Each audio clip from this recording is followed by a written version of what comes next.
Hey, what's going on? This is Jason Hook. I just wanted to talk about my signature Gibson Explorer here for a second. This is absolutely my favorite guitar. I have a few of these, but this one is my new favorite, actually. What I did here, well, we'll start with the guitar itself. It's based off just a classic Explorer. Pretty much the neck contour and the shape of it is all standard classic Gibson Explorer. But I ramped up a few features for my own taste. The frets on this Explorer are not the standard Gibson frets. These are super jumbo frets, so they're wide and flat. I do a lot of kind of like wiggly moves like that, and I find that the flatter the fret, the more it's easier to get around without tripping up on them. So that's actually I stole Zach Wild's fret wire from the factory. I was walking around asking them about fret wire, and they're like, the only other batch of wire we have in the plant right now we put aside for Zach's run of his Les Paul. So I literally picked it up and I said, let's take it. So anyway, sorry Zach, but this is the same wire. And let's see what else. Oh, I had Gibson carve me out a 45-degree angle here for my forearm. I find it's just a little bit more comfortable than coming across a 90-degree for my forearm. One thing I used to do to my old Explorers before I had this one made for me is I would scoop out a bunch of the bodywood here so that it allowed me to get a little higher up on the neck for solos. And I used to always bang into the body there and I'd have to try to get my fingers up over the wood. So I just used to take a drum sander and just get that out of there. So they put that in there, which is kind of cool. A lot of people ask me about the conduit here.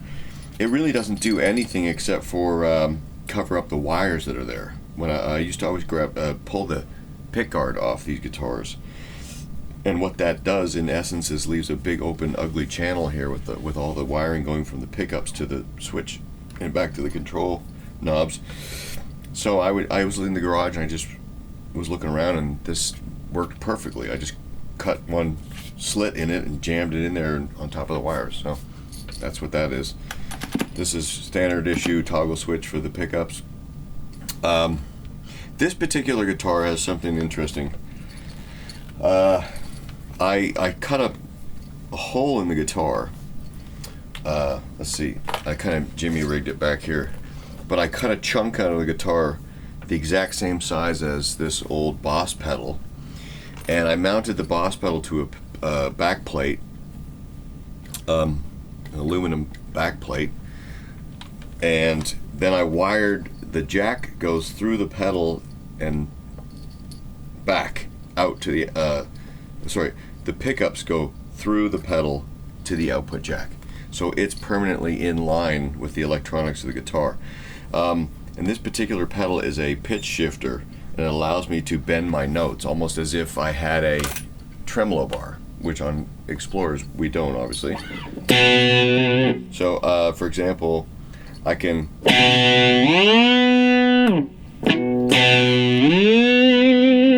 or I can go down. It's kind of neat, kind of like a whammy bar effect, like a dive bomb type thing. I can control the speed of the descent or ascent. So it can go slow or fast. I kind of leave it somewhere at about 9 o'clock maybe. Kind of like that. I can go 2 octaves up maybe.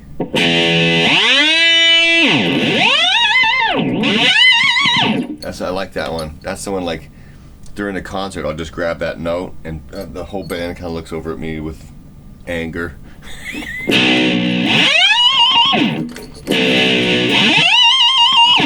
Anyway, it's a great, I think it's a great discovery. It allows me to, kind of have that wild whammy bar sound without actually having to have a whammy bar. So that was what I came up with, and I think it's pretty cool. The fretboard on this guitar is made from a wood called granadillo.